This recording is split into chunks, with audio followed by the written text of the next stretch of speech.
No tenemos buenos parlantes.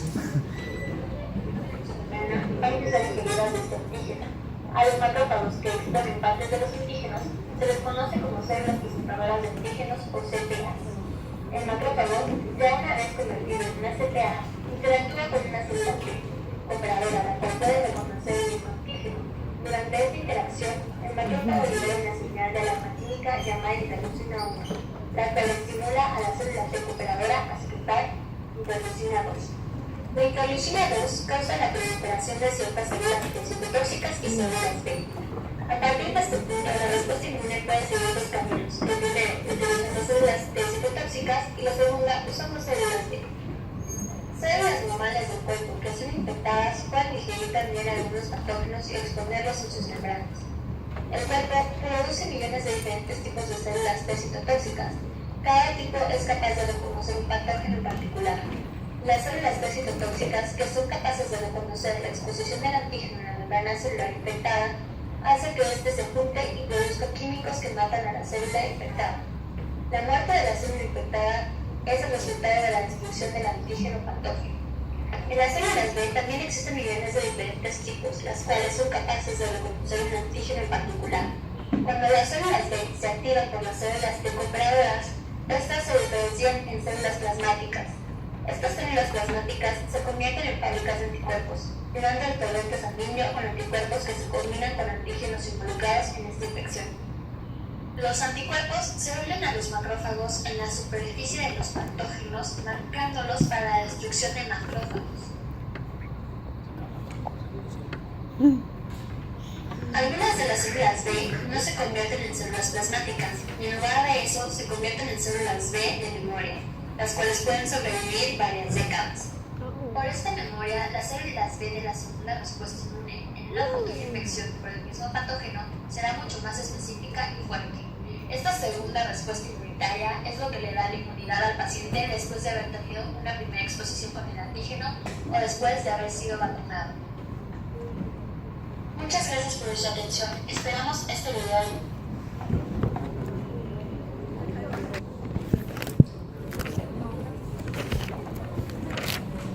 Básicamente en esta diapositiva lo que estamos viendo es cómo se va a producir las plaquetas. Habíamos mencionado que había un productor de colonias para la serie eritroide y para las plaquetas, que era común para ambos. Pues finalmente se va a formar justamente el megacardioblasto, que va a ser promegacariocito, megacariocito, que va a ser de dos tipos: el granular, que es más primitivo, y finalmente el maduro, que es el megacariocito, que va a liberar las plaquetas que están en su interior. Vamos a revisar un poquito esto nada más. Bien, entonces decíamos que el megacariocito provenía justamente del mismo progenitor mieloide común con los eritrocitos. Básicamente el megacariocito va a ser grande, ahí dice 80 a más micrómetros, ¿no? Está muy bien porque hay una diapo en la que dice milímetros. Yo les voy a decir cuál es, porque ese es un error a la hora de tipear. Es micrómetros, ¿no es cierto?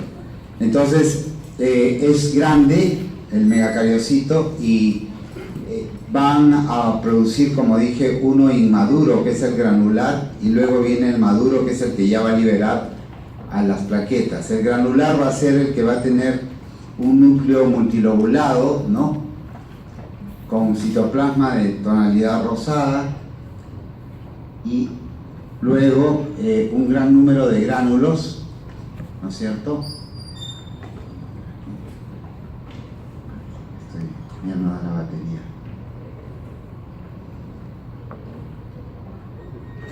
Bueno, menos mal que no necesitamos puntero el día de hoy. Le decía de que es el que presenta justamente una tonalidad rosada en el citoplasma y que va a disminuir de tamaño, ¿no es cierto?, más o menos de 16 a 56 micromitras, y esto va a hacer de que justamente vaya demarcándose zonas con gránulos que posteriormente va a convertirse en el megacariocito maduro que va a liberar las plaquetas. En este caso se pierde la basofilia, se va a tornar más de granulación azurófila, o sea, de color azul.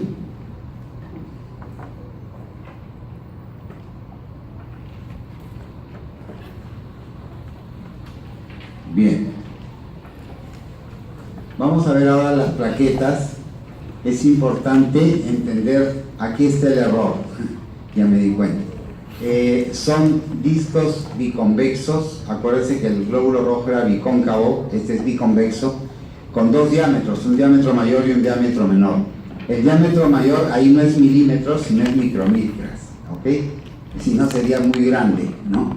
De 3 a 4 micromitras de diámetro mayor por 0,5 a 1 micra de diámetro menor.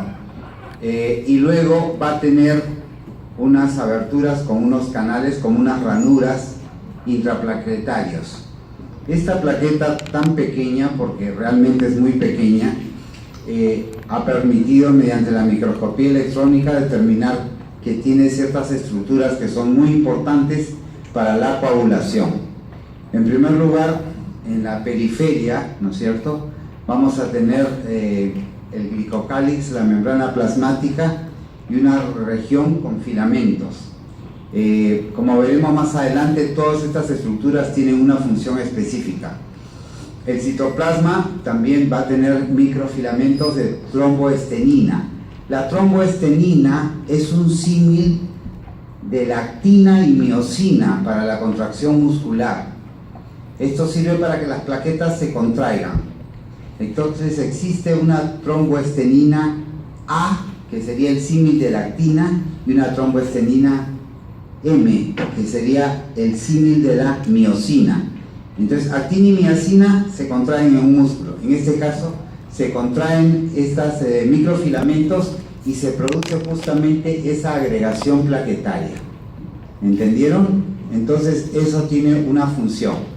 Luego van a haber microtúbulos y organelas, por supuesto, con gránulos que van a tener ciertos compuestos que van a ser importantes para las fases iniciales de la coagulación. Y también va a haber mitocondrias que van a permitir la obtención de energía mediante la respiración celular, y lisosomas que van a producir sustancias que van a ser citolíticas.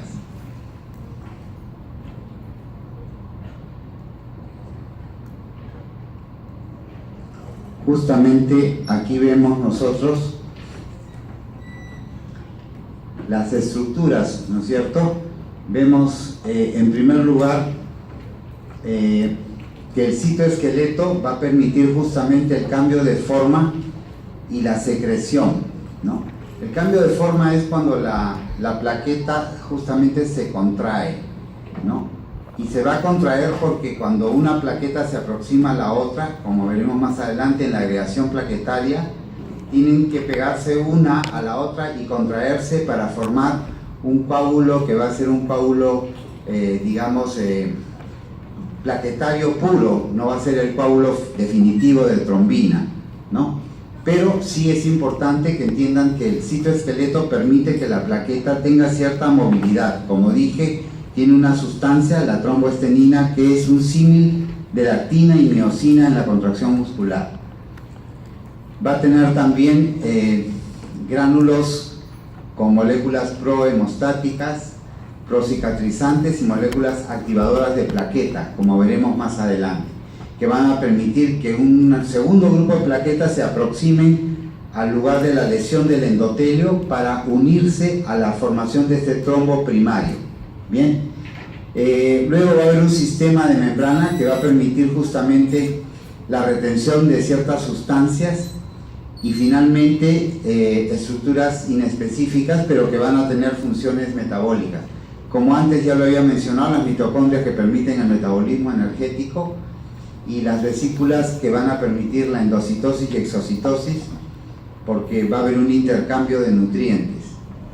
finalmente lisosomas y peroxisomas, que también habíamos mencionado, que permiten la degradación de algunos sustratos. Bien, vamos a definir ahora la hemostasia.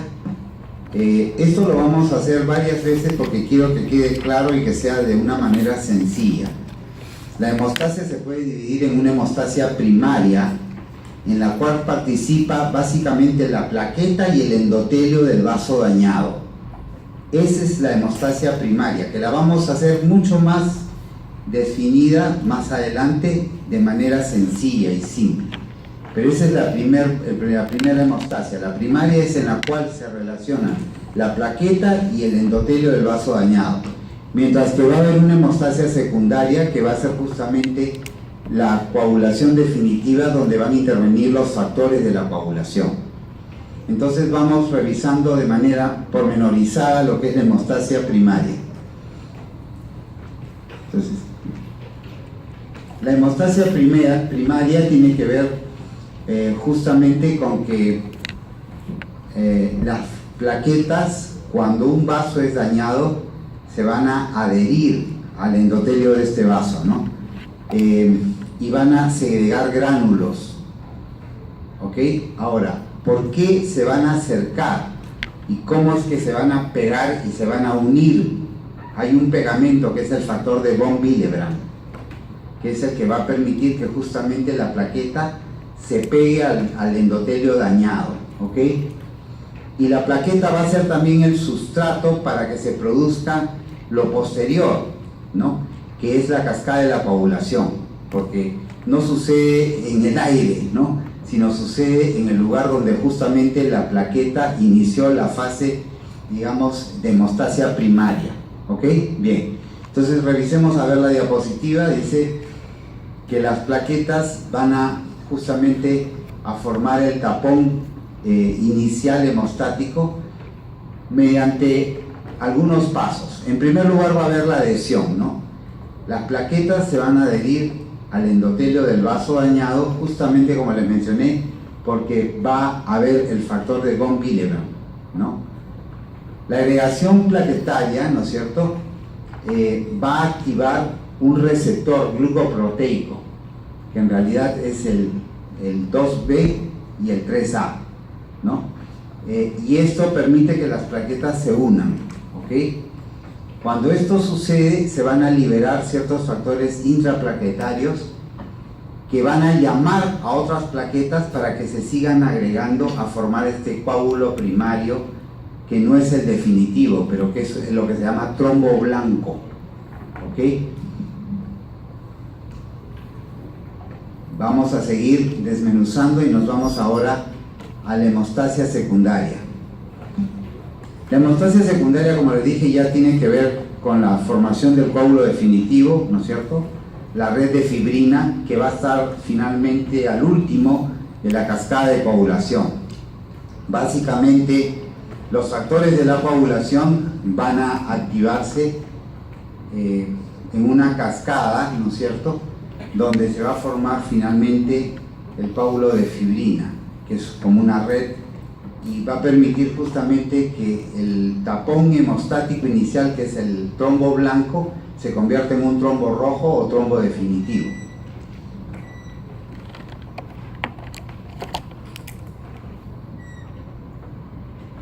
Bien, entonces aquí vemos funciones de la plaqueta.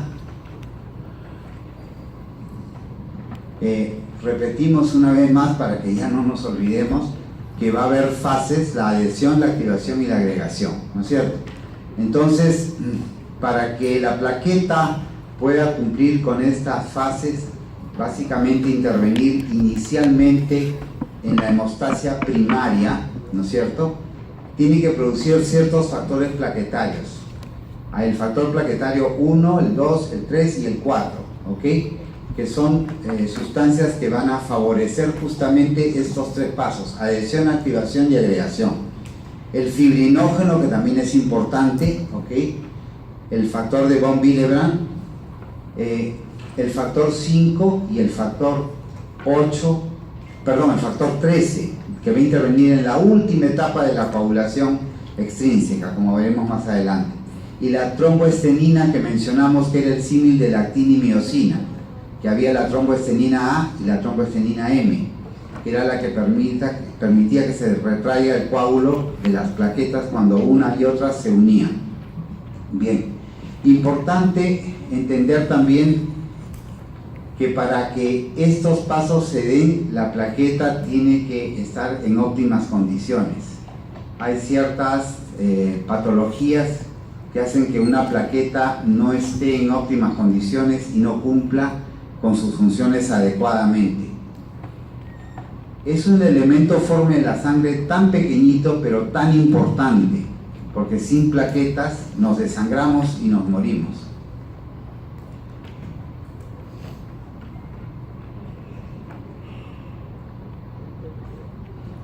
Bien, ahora sí vamos por última vez a ver lo que es, digamos, las partes de la adhesión, ¿no es cierto? La activación y la agregación, pero aquí ya vamos a desmenuzar y a profundizar un poco más cada uno de ellos. Entonces, la adhesión básicamente dijimos que se producía cuando el endotelio de un vaso era dañado. Estamos en este caso hablando de la vía extrínseca. Como veremos más adelante, la vía intrínseca tiene otro inicio.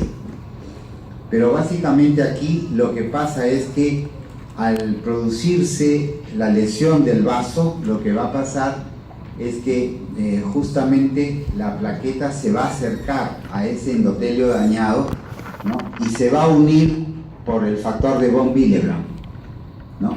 Que se enlaza justo a la glicoproteína, mencioné 2, ¿no? La 1B, pero también había la 3A, ¿no? Se agregan a la pared vascular y la plaqueta como que se agarrara de este endotelio dañado, ¿no? Ahora, esa es la adhesión. La activación es cuando justamente se libera ADP para estimular la agregación plaquetaria. También se va a producir serotonina y tromboxano A2. Estos van a hacer que donde se ha lesionado el vaso se produzca una contracción vascular, o sea, el vaso se contrae y ayuda justamente a que al cerrarse un poco el vaso, el orificio por el que está perdiéndose la sangre quede taponeado por la agregación plaquetaria. Entonces contribuye también, ¿ok? Entonces es importante en esta, activación, que se produzca justamente espasmo vascular para conducir, digamos, a la hemostasia y evitar que se produzca la muerte de la persona, si es que se trata de un vaso importante. Bien, en tercer lugar, la agregación, que también va a estar favorecida por el ADP y el tromboxano A2, y aquí se van a formar enlaces entre el fibrinógeno del plasma, ¿no es cierto?, y las glicoproteínas de la membrana. Nuevamente repetimos que son la 2B y la 3A. Finalmente se va a retraer el coágulo. Aquí lo que va a suceder es que van a haber proteínas citosólicas de las plaquetas. Y aquí volvemos con la tromboestenina M y A. ¿Ok? Entonces, hemos repetido esto varias veces y yo espero que ya no se olviden, ¿no es cierto? Lo que es adhesión, activación, agregación y retracción del coágulo. Entonces, hasta aquí hemos visto en detenimiento lo que es la hemostasia primaria. Ya no hay lugar a dudas, yo creo que está clarísimo. Lo hemos dicho una y otra vez y en forma muy sencilla para que ustedes puedan entenderlo.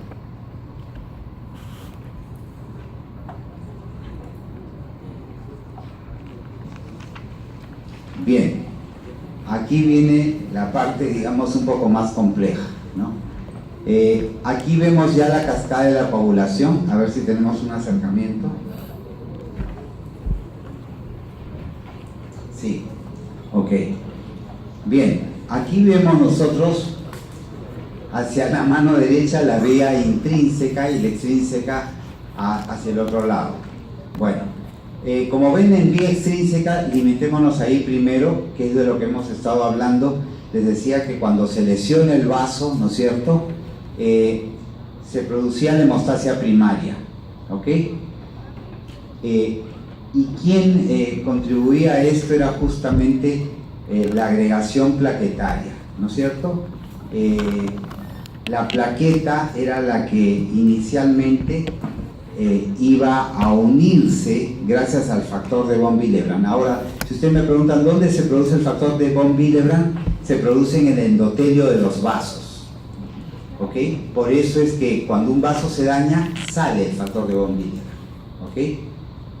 Bien. Entonces, el factor de von Willebrand contribuye a que se una justamente la plaqueta. Y luego la plaqueta va a producir ciertas sustancias que van a activar a otras plaquetas para que sigan agregándose. Después que esto ha pasado, se produce justamente una pequeña contracción gracias a la tromboestenina AIM, nuevamente se repite. ¿Y qué va a pasar? Ahí lo que va a pasar, si hablamos de vía extrínseca, es que el factor tisular es el que se va a activar, ¿no es cierto?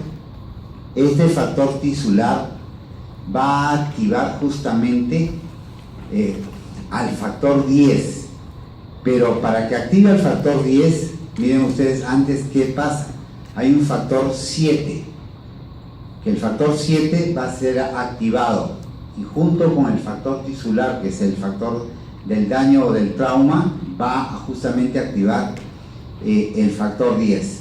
Cuando ya se activa el factor 10, estamos en la vía común, porque del factor 10 hasta el trombo o coágulo final es la vía común. Nos vamos a quedar ahí. ¿Qué pasa por el otro lado? Por el otro lado tenemos la vía intrínseca. Esta vía es muy importante. Se decía antes de que se podía producir un coágulo de manera automática, porque sí, y no se conocían los motivos, sin que haya un daño vascular. En realidad sí se activa por un daño vascular, pero un daño vascular por una enfermedad en los vasos, que es la ateroesclerosis. ¿Ok? La vía intrínseca se supone que refuerza la vía extrínseca, pero también se podría dar sin que tenga que reforzar a la vía extrínseca cuando hay problemas endoteliales. Principalmente, ¿qué enfermedad? La ateroesclerosis.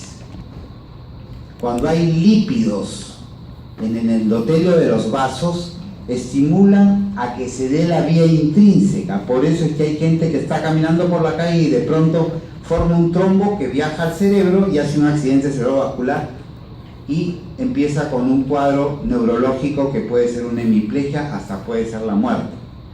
Entonces la vía intrínseca, se puede activar no para reforzar a la vía extrínseca como sabíamos inicialmente, sino de manera automática cuando hay enfermedades endoteliales, problemas en los vasos sanguíneos, básicamente la ateroesclerosis. Entonces, la vía intrínseca, bien sea como refuerzo de la extrínseca por un daño endotelial o por una enfermedad endotelial per se, va justamente a iniciarse con la activación del factor 12, ¿ok? Esto lo vamos a ver en detalle más adelante, no se preocupen, pero yo quiero ahora que ustedes entiendan de visión general qué es esto, ¿ok? Entonces ese factor 12 activado, ¿no es cierto?, va a activar al 11, ¿no es cierto?, el 11 al 9, ¿no es cierto?, y el 9 junto con el 8 activado van otra vez a activar al 10 y estamos nuevamente en la vía común. Es decir, llegamos o bien por la intrínseca o por la extrínseca al factor 10 activado. ¿Ok? El factor 10 activado, ¿no es cierto?, conjuntamente con el factor 5 activado, va a generar el paso de la protrombina, que es el factor 2, a la trombina, que es el factor 2 activado.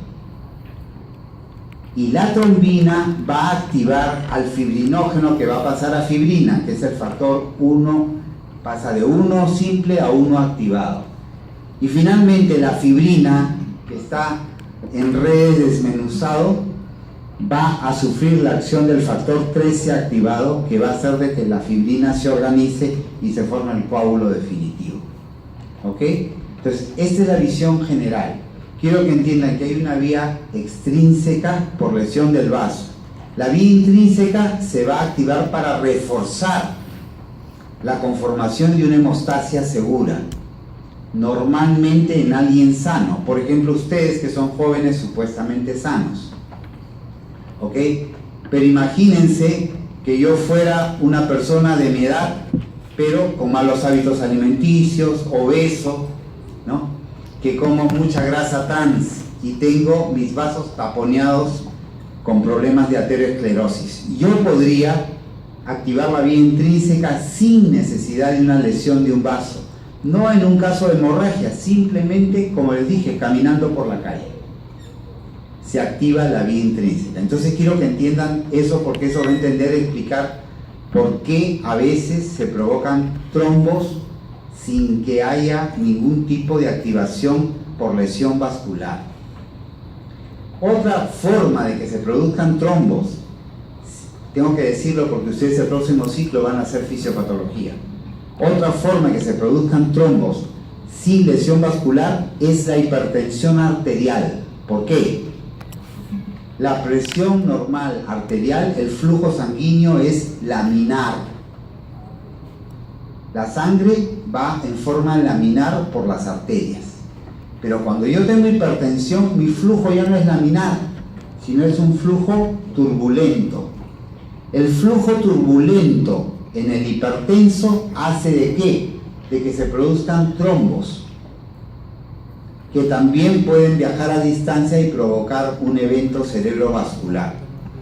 Entonces, dos formas o dos caminos fisiopatológicos para el accidente cerebrovascular: endotelios dañados por arteriosclerosis que toman la vía intrínseca, que es la que estudiamos hoy día, o que la hipertensión arterial genere flujo turbulento y que esto haga de que se produzcan trombos que también viajan a distancia, generalmente comprometen arterias del sistema nervioso central, del polígono de Willis, y ahí se produce principalmente en la arteria cerebral media, que es la más frecuente, los accidentes cerebrovasculares. Entonces esto tiene una utilidad posterior, por eso te lo menciono. Vamos a ver, tratar de desmenuzar nuevamente las vías de la coagulación.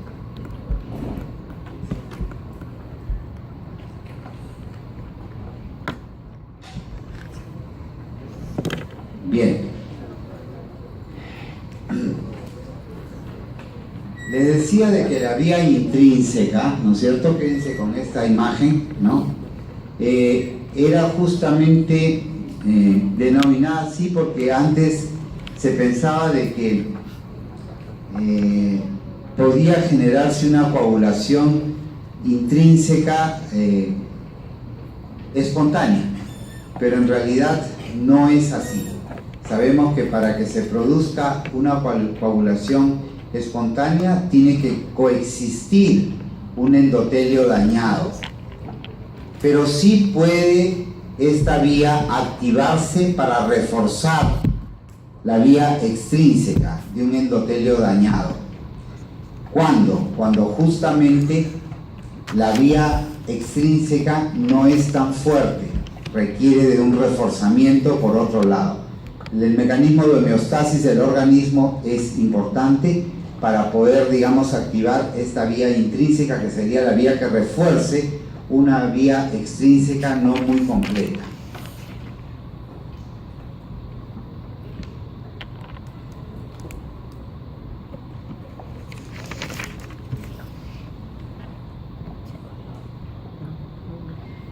¿Por qué, digamos, puede activarse de manera espontánea? Porque se supone que los vasos dañados por la arteriosclerosis a veces tienen porciones del vaso que exponen la membrana basal, que está cargada aniónicamente, o sea, tiene carga negativa, ¿ok? Y esa condición patológica de exposición de la membrana basal del endotelio en los vasos dañados por arteriosclerosis activa la vía intrínseca, ¿ok? O sea, mayor explicación les doy. ¿Por qué un endotelio dañado por arteriosclerosis activa la vía intrínseca? Porque la membrana basal está expuesta en algunos tramos del vaso y tiene carga negativa, o sea, es una carga aniónica que hace de que justamente se produzca la activación de la vía intrínseca. Un dato más que favorece la explicación de lo que acabo de decir. Bien, entonces vamos a tratar de subdividir esto, ¿ok? Entonces vamos a ver en primer lugar cómo se va a formar el factor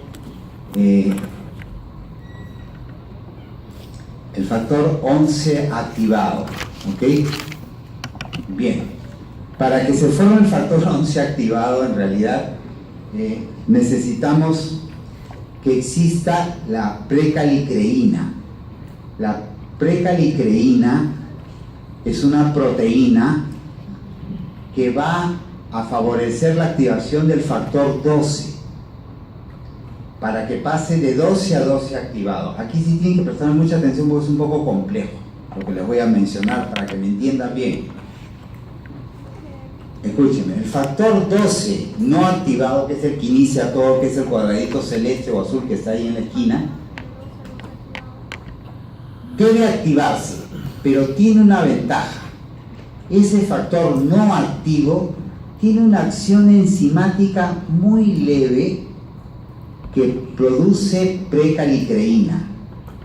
La precalicreína se convierte en calicreína y esa es la que activa al factor 12, o sea, produce algo que va a caer sobre ella misma para activarse. Ojalá que me hayan entendido. Entonces, el factor 12 no activado produce precalicreína. La precalicreína produce calicreína y la calicreína activa al factor 12. ¿Entendieron? Sí. Si no, lo vuelvo a decir 1000 veces hasta que entiendan. ¿Ok? Bien, entonces se activó el factor 12, ¿ok? Por la calicreína. Ahora, ¿quién activó a la calicreína? La precalicreína. ¿Y quién activó a la precalicreína? El factor 12 no activado, que estaba ansioso porque lo active. ¿Ok? ¿Ya me entendieron? Muy bien. Entonces, esta es una etapa, digamos, que no requiere iones calcio. Saben ustedes que los iones calcio son el factor 4 de la coagulación. Creo que en el pasito que han dado ayer les tomaron algo de factores de coagulación. Por si acaso no existe el factor 6, tienen que eso acordarse, no existe. Existe del 1 al 13, pero el 6 no existe. Y el factor de von Willebrand no tiene número romano. ¿Ok? El que participa en la hemostasia primaria no tiene número romano, simplemente es el factor de von Willebrand. El calcio que participa en varias de estas reacciones es el factor 4. Y ojo, cada factor tiene un nombre propio que ahora se los voy a dejar. Eso sí tienen que aprendérselo porque es cultura general. ¿Ok? No es, digamos, relevante. Es importante que entiendan lo que hemos mencionado, las dos vías, que hay una vía común y finalmente cuál es el objetivo, eso sí. Y que esto que es fisiológico puede generar patologías si se activa de una manera anómala, como pasa con la activación de la vía intrínseca en el caso de hipertensos o personas con arteriosclerosis, que ya lo dije. Pero importante es que entiendan los factores y también de qué manera se van a dar. Bien, entonces el que inicia la vía intrínseca, ¿quién es? Factor 12, ¿ok? No es el factor 12 activado, porque el factor 12 es el que tiene una acción enzimática leve que produce precalicreína, que luego se convierte en calicreína. Entonces esa puede ser pregunta de examen.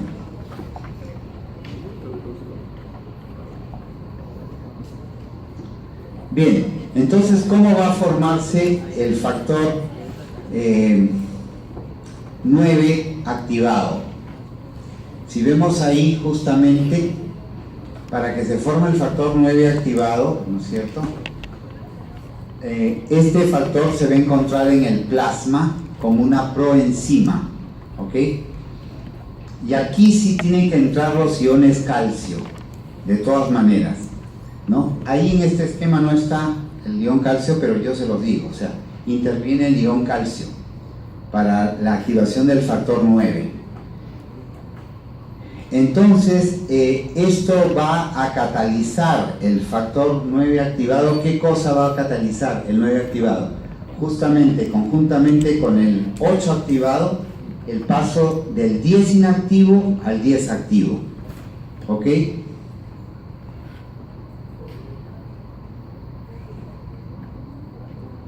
O sea, el calcio hace que pase de 9 a 9 activado. Bien. Entonces, el factor 10 activado, ¿cómo es que se va a formar?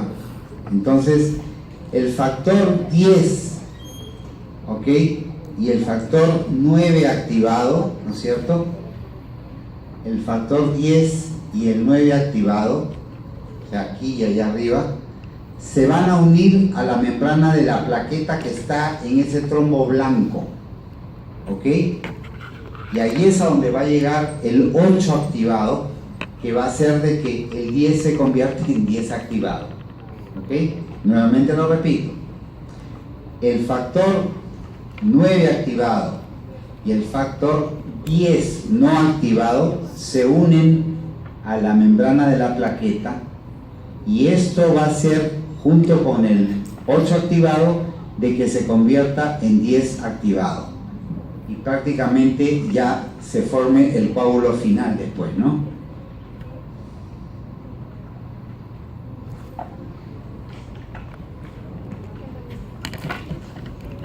Sí.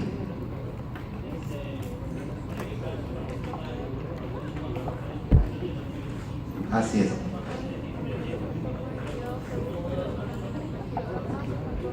Sí, sí, sí, así es. Eso es cierto. El factor 4, el calcio, va a participar en varias de estas, ¿no? Y bueno, eso es mucho más fácil que lo entiendan de manera, digamos, general, que paso por paso, ¿no? Lo que yo quiero ahora es que entiendan algunas cosas que son un poco más complejas que este simple esquema, ¿ok?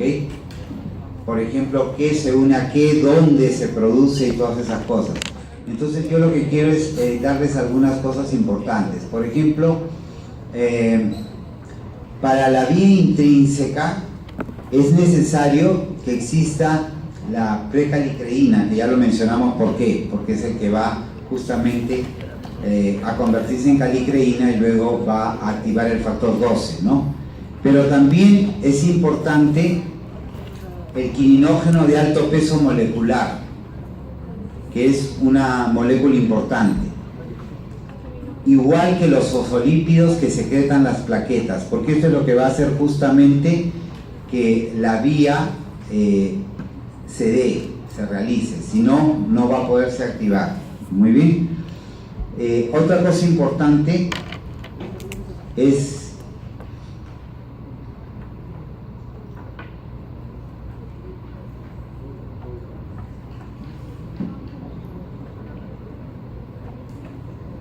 la llegada a la vía común, ¿no es cierto?, por ambas vías, ¿no? Bien en el lado de la extrínseca o de la intrínseca, va a generar ¿qué cosa? Va a generar justamente el paso de la protrombina a trombina, el fibrinógeno a fibrina, y finalmente la fibrina se va a entrelazar gracias al factor 13 activado. Pero esto va a ocurrir básicamente cuando se produce el daño endotelial, ¿ok? Si no hay daño endotelial, o sea, no va a iniciarse, digamos, el factor tisular es muy importante, ¿no? Que está ahí, que es justamente el que va a permitir la activación del factor 7, ¿no? Entonces, en resumen, tenemos que entender que estas dos vías van a producir justamente la hemostasia definitiva. Bien, aquí tenemos a justamente los factores de la coagulación con nombre propio, ¿no? Tenemos ahí que los últimos que van a, digamos, a formar el trombo definitivo van a ser el factor 1 y el 2, ¿no? El factor 3 es el que va a iniciar la vía extrínseca. El calcio, que va a estar en varias de las reacciones. El factor 5 es llamado proacelerina, también se le llama factor lábil. El 7 es la proconvertina, que es el factor estable. El 8 es el antihemofílico A. Cuando falta este factor es que se produce la hemofilia A. El 9 es el antihemofílico B, que también tiene el nombre de factor de Christman, así como Merry Christmas. Ok. Y el factor de von Willebrand, que no tiene número romano, como les dije, ¿no es cierto? Luego viene el factor 10, que es el de Stewart-Power. El factor 11, que es el antihemofílico C, que tiene ese nombre porque provoca justamente la hemofilia C. El 12, que es el factor de Hagemann, y el 13, que es el factor estabilizante de la fibrina, que es el que actúa justamente al final, ¿no es cierto?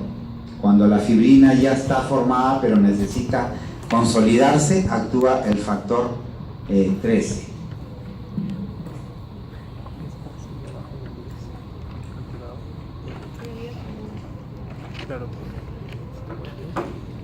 Bien, en esta diapositiva está explicado más o menos todo lo que hemos conversado, ¿no? No la voy a leer porque sería aburrido que lea todo, pero ustedes ahí lo van a tener en completo.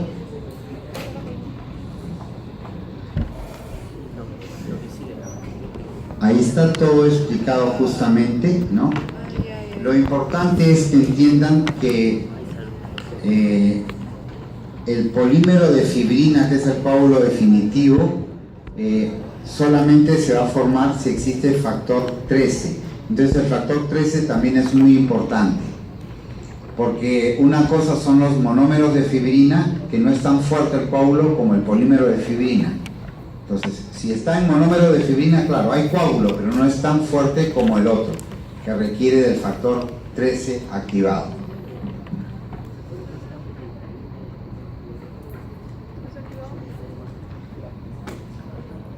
Muy bien, yo no sé si quieren ustedes alguna pregunta hasta acá. Sí. Tengo una pregunta, con respecto a la vía extrínseca, Sí. creo que el factor que va comenzando es el factor tisular, que sería el factor 3. Sí. Pero no sería conjuntamente el factor 7 con el factor 3. Por supuesto, el factor 7 tiene que, pero si no hay el factor tisular, que es el que está ahí en celeste, el 7, por más que esté activado, no va a iniciar nada. Por eso es que es importante que haya lesión, daño, ¿no? A pesar de que no es, digamos, porque mira, el trauma también puede permitir el paso de factor 7 a 7 activado. Puede permitir, pero si no existe factor tisular, o sea, si no hay un factor que sea de daño tisular, no se va a dar justamente la conversión del 10 al 10 activado, que es la vía común. O sea que es importante eso, el factor tisular. ¿Otra pregunta? Sí.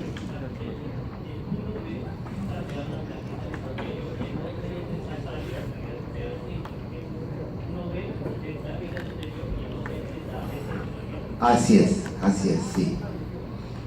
Acuérdense también de la tromboestenina, que es importante para la agregación plaquetaria. Lo hemos repetido varias veces para que no se olviden de eso. En realidad, si ustedes tienen una visión general, aunque no se acuerden de los nombres propios, porque a veces los nombres propios uno se olvida, pasan los años y uno se olvida. Se lo digo, yo tengo 26 años de médico. Hay nombres propios que uno se olvida, pero lo importante es que entiendan la esencia de lo que es la coagulación, y también para poder entender las patologías asociadas a esta cascada de coagulación, como las dos que mencioné, la hipertensión arterial, que es predisponente para un accidente cerebrovascular por formación de trombos, y también la arteriosclerosis. ¿Por qué? Porque activan la vía intrínseca. porque hay partes del endotelio que están expuestas. Se expone que la membrana basal, que tienen cargas negativas, es una carga aniónica que hace de que se active justamente. En este caso se iniciaría, ¿no es cierto?, con el pequeño estímulo del factor 12 no activo, ¿no?, que va a conformar justamente, va a permitir que se dé, digamos, la proteína que es la precalicreína, que va a formar calicreína, que lo va a volver a estimular para activarse a factor 12 activado. Y ahí arranca esa vía, ¿no?, que es importante. Bien, todo esto, ojo, tiene también una autorregulación. Existe, por ejemplo, la fibrina, ¿no? Cuando hay mucha fibrina, se bloquea la cascada de la coagulación. ¿Qué significa? Que si ya hay un vaso lesionado y se formó un coágulo, no va a seguirse produciendo más y más, porque podría generarse un problema grande, ¿ok? Una coagulación exagerada, como pasa cuando hay infecciones. ¿Ustedes han oído hablar de la coagulación intravascular diseminada? Mi madre murió por una coagulación intravascular diseminada, así que jamás me olvidaré de lo que es. Se da cuando una persona está en sepsis. Mi madre tenía cáncer, había sido sometida a una quimioterapia y hizo una sepsis. Y la sepsis, las bacterias incentivan justamente y activan también la